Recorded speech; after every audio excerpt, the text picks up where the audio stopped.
তখন এই হামিদুল হক ওয়াকারুজ্জামানের সঙ্গে মিলে নিশ্চিত করেছিলেন যে এই হামিদুল হকের সঙ্গে জামায়াতে ইসলামীর তখন ঘনিষ্ঠ রাজনৈতিক যোগাযোগ ছিল, তারা নিশ্চিত করেছিলেন ওয়াকারুজ্জামান এবং এই ডিজিএফআই চিফ হামিদুল হক মিলে যে তারা সেনাবাহিনী জুলাই আন্দোলনে ছাত্রদের পক্ষে দাঁড়াবেন। তো এখন ওয়াকারুজ্জামান, হামিদুল হক সহ সেনাবাহিনীর জেনারেলদের মানে শীর্ষ নেতৃত্বের যারা তখন জুলাই আন্দোলনের পক্ষে দাঁড়ালেন তারা এখন সরাসরি প্রতারিত বোধ করছেন, তারা এই প্রতারণারও প্রতিশোধ চাইছেন। আওয়ামী লীগের শাসনামলে বিরোধী মতের লোকদেরকে র্যাব এবং সেনাবাহিনীর বন্দি শিবিরে আটক রেখে গুম এবং নির্যাতন চালানোর ঘটনায় মানবতা বিরোধী অপরাধের দায়ে যে দুটো মামলা দায়ের হয়েছে আন্তর্জাতিক অপরাধ ট্রাইব্যুনালে, যেখানে 30 জনকে অভিযুক্ত করা হয়েছে, শেখ হাসিনা এবং তার নিরাপত্তা উপদেষ্টা জেনারেল তারিক আহমেদ সিদ্দিক ছাড়াও যেই মামলাগুলোতে 28 জনের অধিকাংশই সাবেক ও বর্তমান সেনা কর্মকর্তা, সেই মামলাগুলোতে গ্রেফতারি পরোয়ানা জারির পর এখন 12টি দফতরে সেই গ্রেফতারি পরোয়ানা পাঠিয়ে দেওয়া হয়েছে। জেনারেল পর্যায়ের এই শীর্ষ সেনা কর্মকর্তাদের বিরুদ্ধে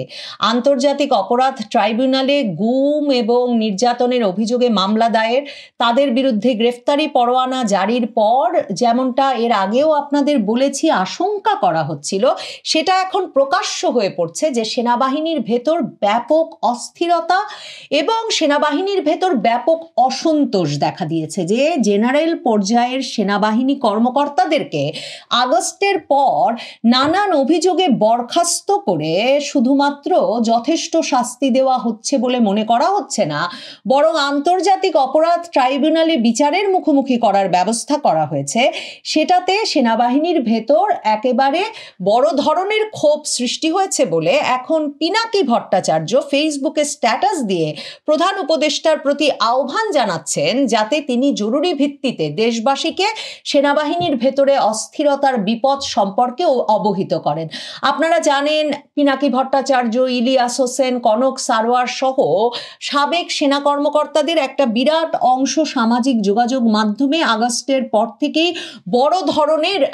একটা অ্যাক্টিভিজম আন্দোলন চালিয়ে আসছিলেন যাতে শেখ হাসিনার আমলের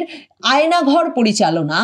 বন্দি শিবির পরিচালনা, গুম করার জন্যে দায়ী চিহ্নিত করে বিশেষ করে ডিজিএফআই এর কর্মকর্তারা সহ সাবেক মানে সেনা কর্মকর্তাদের ওপর মামলা দায়ের করা হয়। এবং সেই ধারাবাহিকতাতেই কিন্তু 5 জন সাবেক মহাপরিচালক